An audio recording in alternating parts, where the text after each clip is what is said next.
Fencing is definitely a lot different than sword fighting. People see fencing, they're like, oh, sword fighting. It's pretty much, it's nothing. If you got a sword and try to actually sword fight someone, you would have absolutely no idea what you're doing. So I started fencing the summer before I came to Drexel. When I was graduating high school, I figured I need something to do in my spare time when I get there. So I was looking through the list of club sports and nothing was really piquing my interest. It was all stuff that I had either tried and didn't like or just totally sucked at to begin with. So I figured fencing, like I've never tried it before, it looks kind of fun. So I found one of the local fencing clubs, went there, took a couple lessons, and figured this is really cool, so I'm gonna join this club when I get to Drexel. I felt like I had experience because I took those lessons, so I was like, oh, I know how to fence, this is all there is to it. And then I got to my first tournament and quickly realized that I had absolutely no idea what I was doing and got totally wrecked. So I've definitely gotten a lot better since this time last year, because this time last year, like, I didn't have my own style, I didn't really know what I wanted out of my equipment and stuff like that.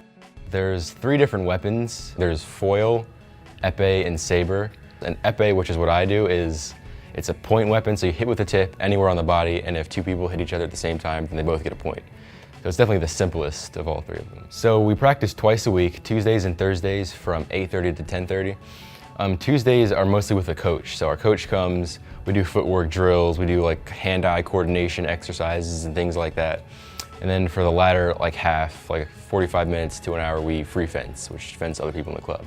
I mean, fencing the people in the club is fine, but really when it gets down to it, you want to go to the tournaments, and there's no better feeling than when you beat the other guy in a sword fight. Like, that's the best feeling in the world when you just shut him out 5-0. I definitely want to continue after college. It's really difficult because fencing obviously isn't a very popular sport, so you need to find somewhere with a club, which if there's not a club near you, you can't fence.